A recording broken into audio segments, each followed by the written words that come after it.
आप सभी का हमारे YouTube चैनल साइंस फैसिलिटी में स्वागत है। हमारे चैनल पे लैब असिस्टेंट की तैयारी करवाई जा रही है, जिसके अंतर्गत केमिस्ट्री की सीरीज़ चल रही है। केमिस्ट्री की सीरीज़ में हमने यूनिट फर्स्ट पढ़ रहे थे, जिसके 2 वीडियो मैं ऑलरेडी अपलोड भी कर चुका हूँ YouTube पे।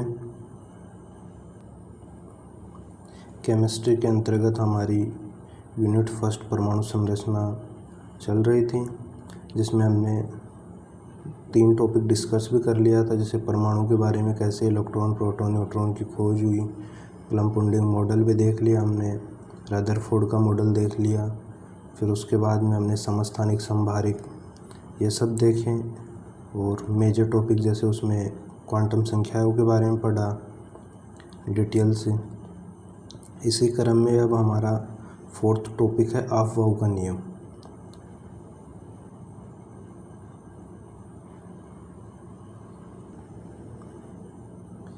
यह नियम ये बताता है कि उपकोष में इलेक्ट्रॉनों को कैसे भरा जाए, अर्थात इलेक्ट्रॉनों को उपकोष के ऊर्जा के बढ़ते क्रम में भरा जाता है। कहने का मतलब, पहले निम्न ऊर्जा के उपकोष भरे जाएंगे, उसके पश्चात उस उच्च ऊर्जा के उपकोष भरे जाएंगे। जैसे मैं बात करता हूँ, ये दिया है इसने S1 कक्षक से लेके हमने S7 कक्षक तक लिख दिया, फिर 2p से 27 तक लिख दिया। D कक्षक 3 से स्टार्ट होता है तो 3D से 7D तक लिख दिया, फिर 4f से 7f तक लिख दिया। अब इनको सबको तिरछा एरो से काट दिया। दोनों एरो की एक एरो का, एक तीर का आगे का सिरा और दूसरे तीर का पीछे का जो टेल है, उसको मिलाते हुए हम ऐसे जिगजैग लाइन बना लेंगे।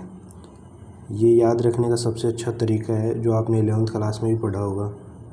तो इस प्रकार फिर ये ऊर्जा का बढ़ता हुआ क्रम में हम इलेक्ट्रॉन भरेंगे। जैसे सबसे पहले 1s में भरेंगे, फिर उसके बाद में 2s में भरेंगे, फिर 2p में भरेंगे, फिर 3s में भरेंगे, फिर 3p में भरेंगे, फिर 4s में भरेंगे, 3d में भरेंगे, फिर 4p में भरेंगे, फिर 5s में भरेंगे, फिर 4d में भरेंगे, फिर 5p में भरेंगे, फिर 6s में भरेंगे। जैसे मैं बात करता हूँ हाइड्रोजन का परमाणु क्रमांक 1 है, तो इसका इलेक्ट्रॉनिक विन्यास क्या हो जाएगा, 1s1। ऐसे हम हीलियम की बात करें तो हीलियम का कितना हो जाएगा, 1s2। लिथियम की बात करें तो 1s2 2s1। ऐसे ही हम नियोन की बात करें तो 1s2 2s2 2p6। एक बात ध्यान रखना, एस कक्षक में 2 इलेक्ट्रॉन भरे जाएंगे, पी कक्षक में 6 इलेक्ट्रॉन भरे जा सकते हैं, डी में 10 इलेक्ट्रॉन भरे जा सकते हैं और एफ में 14 इलेक्ट्रॉन भरे जा सकते हैं मैक्सिमम। फिर ऐसे सोडियम का लिखेंगे 1s2 2s2 2p6 3s1। अभी देखो 1s2 से लेके 2p6 तक तो नियोन के समान ही है, तो इसको शॉर्ट फॉर्म में लिख देंगे Ne, यानी नियोन का, और फिर 3s1, तो ये सोडियम का शॉर्ट हो गया। ऐसे हम पोटेशियम की बात करें तो आर्गन तक का तो सेम है, तो वो कोष्टक में लिख देंगे, फिर बचा हुआ 4s1 है तो उसको ऐसे लिख देंगे शॉर्ट में। ऐसे हम कैल्शियम का बात करें, कैल्शियम का 1s2 2s2 2p6 3s2 3p6 4s2, तो 1s2 से लेके 3p6 तक तो आर्गन के सेम है, तो इसको आर्गन कोष्टक करके लिख दिया। फिर बचा हुआ क्या हो गया, 4s। इलेक्ट्रॉनिक विन्यास में 2 एलिमेंट्स का इलेक्ट्रॉनिक विन्यास तो बहुत इंपॉर्टेंट है, बार बार एग्जाम में पूछता है, और इन पे बेस्ड और भी कई न्यूमेरिकल पूछता है, जो आगे हम डिस्कस करेंगे। इसमें पहला है क्रोमियम 24 पे आता है।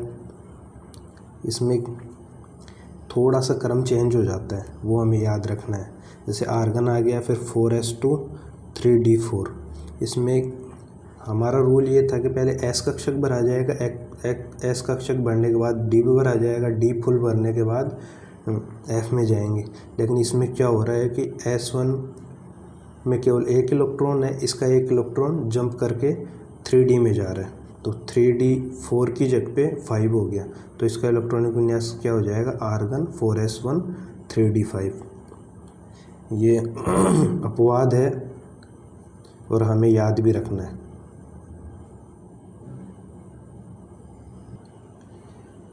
इसके अलावा ऐसे ही हमारा एक और अपवाद है कॉपर, जिसका परमाणु क्रमांक है 29 में।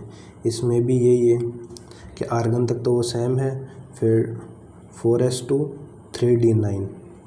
इसमें 4s में 2 ने भर के एक ही भरा जाएगा, एक इलेक्ट्रॉन जंप करके 3d में चला जाएगा, तो इसका इलेक्ट्रॉनिक विन्यास हो जाएगा आर्गन 4s1 3d10।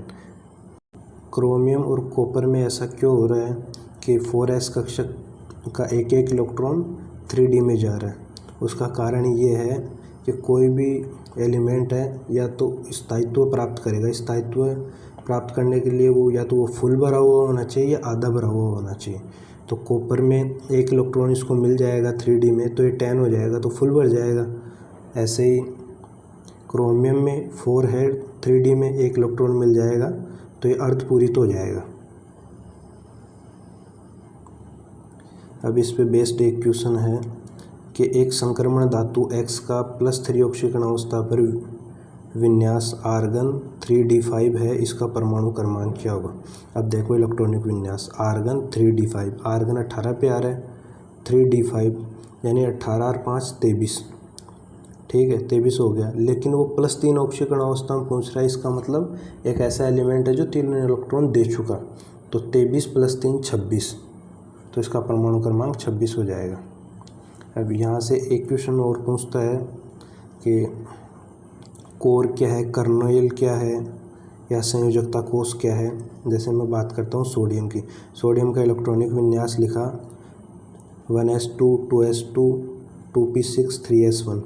जो लास्ट का इलेक्ट्रॉन है 3s1 वो उसका अंतिम कोष हो गया, या बाह्यतम कोष बोल दें या संयोजकता कोष बोल दें। उसके अलावा बाह्यतम कोष को छोड़ के जितना भी बचता है वो उसका कर्नेल हो गया। अब बात करते हैं कोर। कोर क्या होता है कि कोई भी एलिमेंट का इलेक्ट्रॉनिक विन्यास में पहला कक्षक छोड़ दे, लास्ट का कक्षक छोड़ दे, जो बीच का बचता है वो उसका कोर कहलाता है, उपांतेय कोष कहलाता है। जैसे नोट में भी लिखा है कि संयोजी कोष में उपस्थित सभी इलेक्ट्रॉन को बाहर निकाल देने पर जो आवेश उत्पन्न होता है उसे कोर आवेश कहते हैं। अब इसमें हम अपना नया टॉपिक देखते हैं N+L का नियम। ये नियम भी उपकोष में कैसे इलेक्ट्रॉन भरे जाएंगे उस हिसाब से बताता है। जो कमियां ऑफ-बाउ के नियम में रह गई वो कमियां N+L का नियम पूरा करता है। तो इलेक्ट्रॉन पहले उन उपकोषों में भरे जाते हैं जिसके लिए N+L का मान कम हो। यदि N+L का वैल्यू सेम आ जाए तो इलेक्ट्रॉन कहाँ भरेंगे? जहाँ N का मान कम हो। जैसे इसमें बात करता हूँ, ये सीरीज लेता हूँ 1s 2s 2p 3s 3p 4s 4d। अब इसके सभी के लिए N और L की वैल्यू बात करते हैं।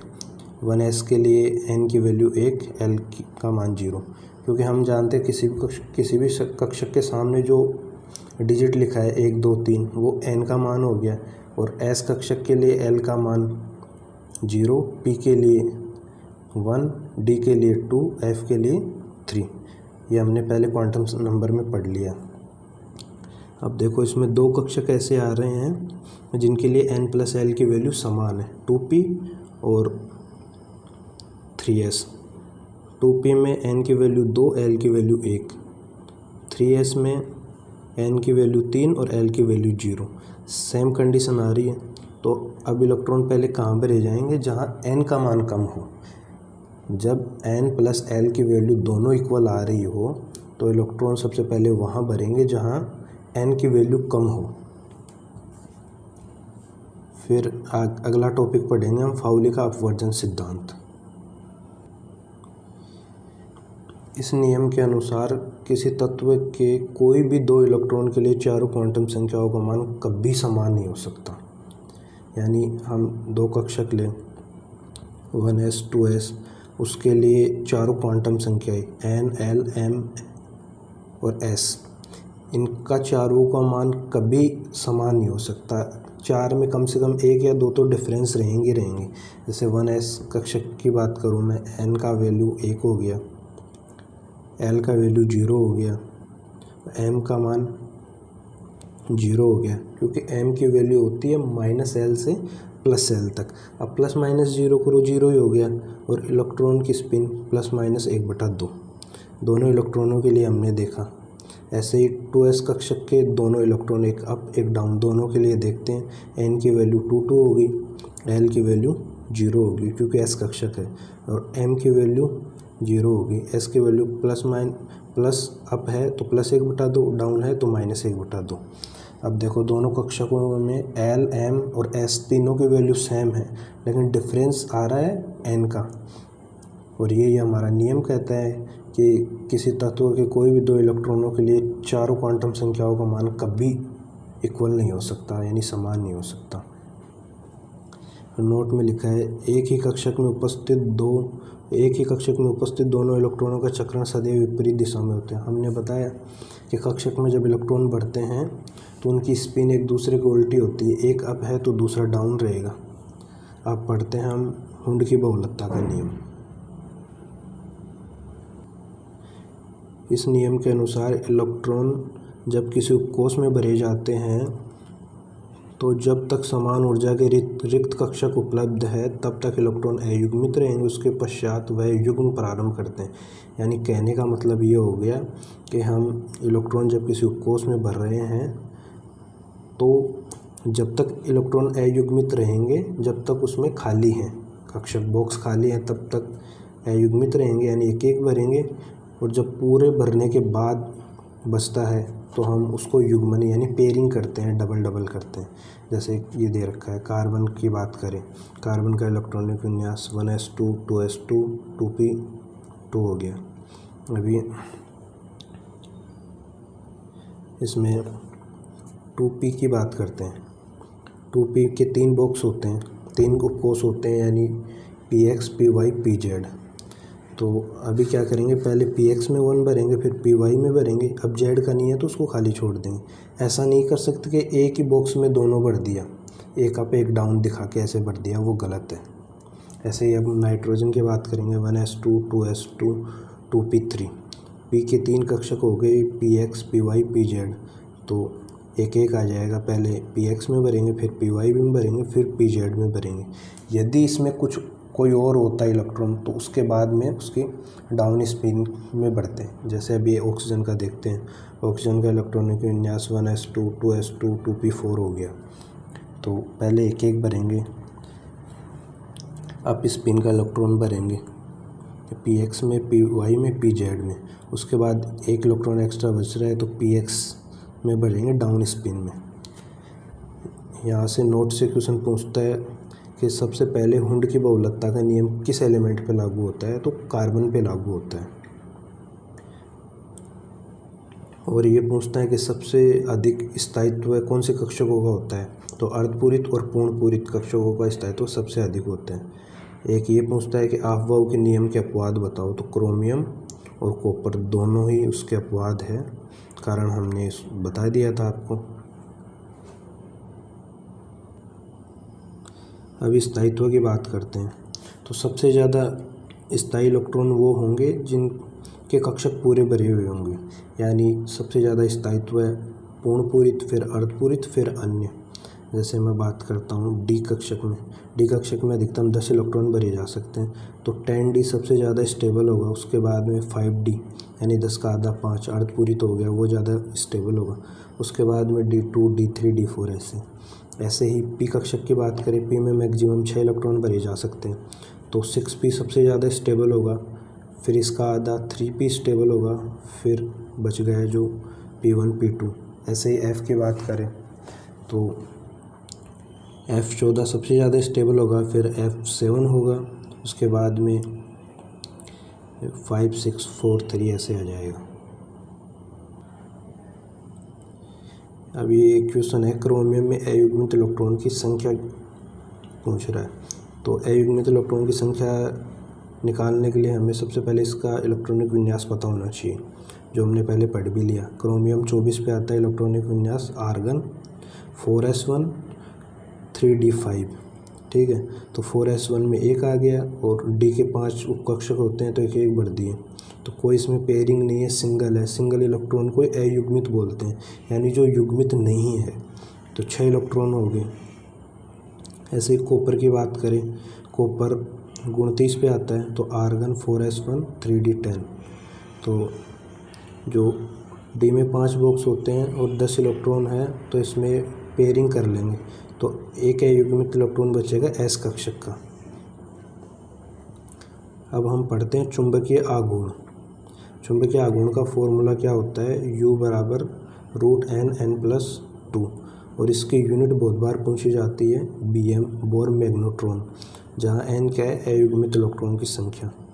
और चुंबकीय आघूर्ण का क्वेश्चन बहुत बार पूछा जाता है, और ये 2-3 तत्वों के लिए तो याद कर लो, हर एग्जाम में लगभग मिल ही जाएगा। क्रोमियम के लिए, कॉपर के लिए, और कभी कभी Fe+2 के लिए भी पूछ लेता है। तो क्रोमियम फॉर्मूला लगाया, U बराबर √n+2। क्रोमियम में अयुग्मित इलेक्ट्रॉन की संख्या 6 होती है, यह भी हमने यहाँ से पढ़ी। रखा 6 × 6+2, तो 8 × 6 48 हो गया। √48 का मान 4√3 हो गया। अभी कॉपर की बात करेंगे, कॉपर के लिए 1 हो गया, तो 1 × 1+2 3, √3 का वैल्यू 1.732 बोर मैग्नेट्रॉन। अब √3 की वैल्यू याद रखना आसान है, इसलिए कॉपर का क्वेश्चन बार बार एग्जाम में पूछता है। ऐसे हम Fe+2 के लिए देख लेंगे, इसमें अयुग्मित इलेक्ट्रॉनों की संख्या 4 है, तो 4 × 6, तो ये 24 आ जाएगा। एक क्वेश्चन है, इसमें नाइट्रोजन के विन्यास में 3 अयुग्मित इलेक्ट्रॉन की व्याख्या का आधार क्या है। हुंड का नियम ही है, हमने पढ़ा भी है। अब उसके बाद प्लांक का क्वांटम सिद्धांत आपके सिलेबस में नहीं है। हाइगेन वर्ग का अनिश्चितता का सिद्धांत भी आपके सिलेबस में नहीं है। डी ब्रोगली संबंध भी नहीं है सिलेबस में। अब हम पढ़ते हैं कक्षक और नोड क्या है, इनमें क्या डिफरेंस है।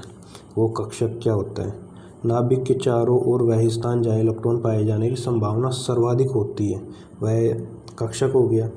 लेकिन नोड की बात करें कि इलेक्ट्रॉन पाए जाने की संभावना जहाँ न्यूनतम होगी, वो नोड हो गया।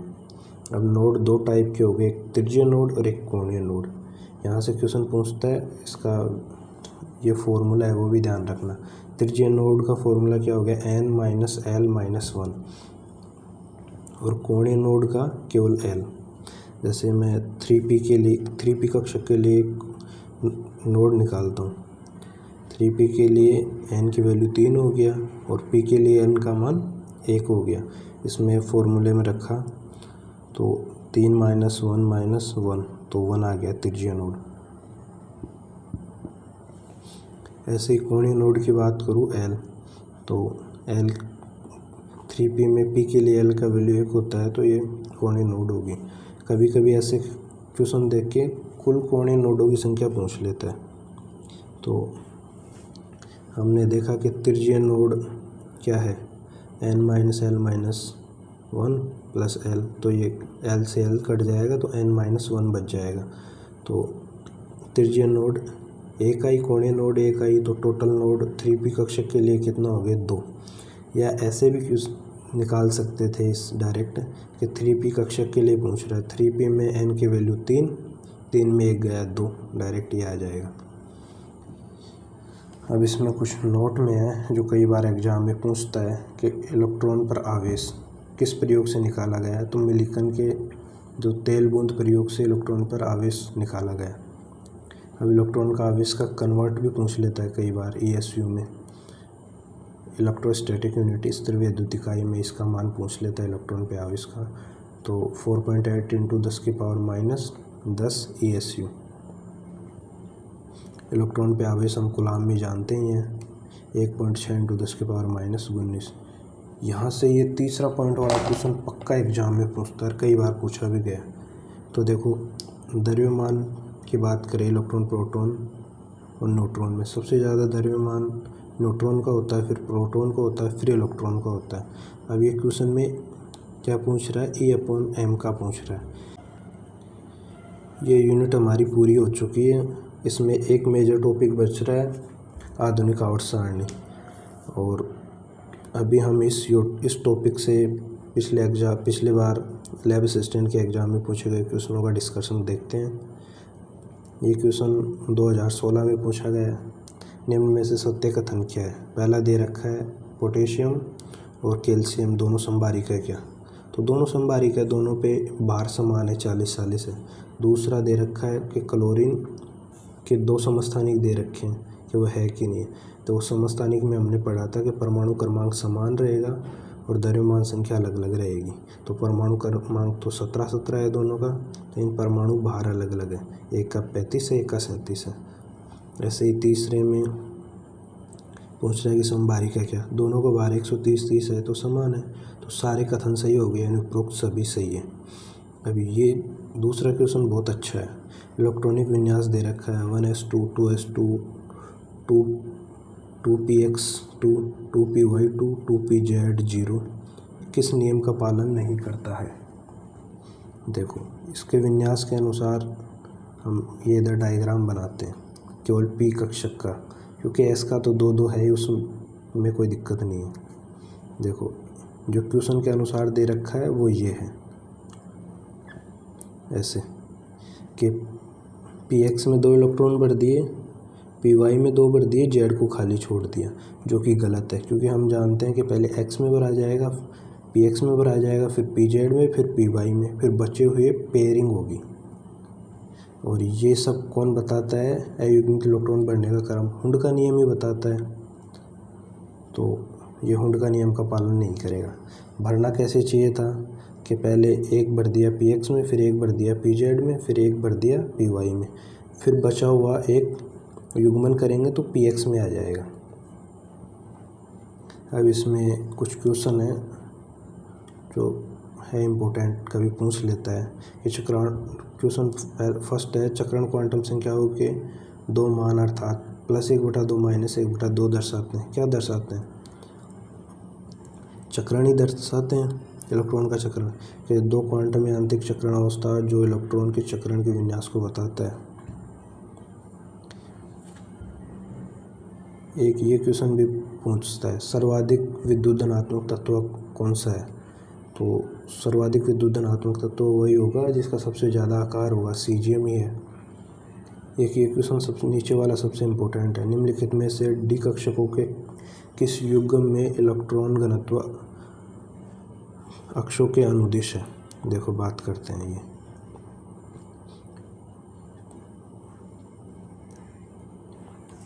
डी कक्षक की बात करते हैं। डी में 5 उपकोष है, 5 उपकोष। पहला dxy, dyz, dz2, dzx, dx2y2। अब देखो, dxy लंबवत होगा, पहला लास्ट वाले के लंबवत होगा, और दूसरा जो है चौथे के लंबवत होगा, यानी yz dzx के लंबवत होगा। अब हमसे अनुदिश पूछा गया, तो dz2 इन सब के अनुदिश होगा। अब पेयर में देखो,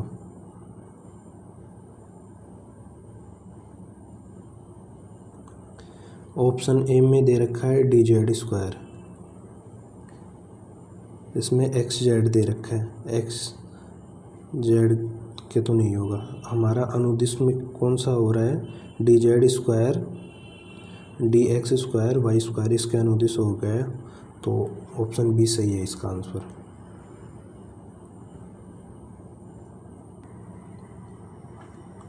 तो इस प्रकार हमारी केमिस्ट्री की सीरीज में यूनिट फर्स्ट परमाणु संरचना कंप्लीट हो चुकी है। इसमें एक मेजर टॉपिक बच रहा है आवर्त सारणी, उसका मैं अलग से PDF बना के और अच्छे से पढ़ा दूंगा। वो ये सारी PDF हमारे टेलीग्राम चैनल साइंस फैसिलिटी पे मिल जाएंगे, जिसका लिंक मैं वीडियो के डिस्क्रिप्शन में डाल दूंगा। इस चैनल पे आपको सारी वीडियो सीक्वेंस में मिलेंगी, अच्छा कंटेंट मिलेगा।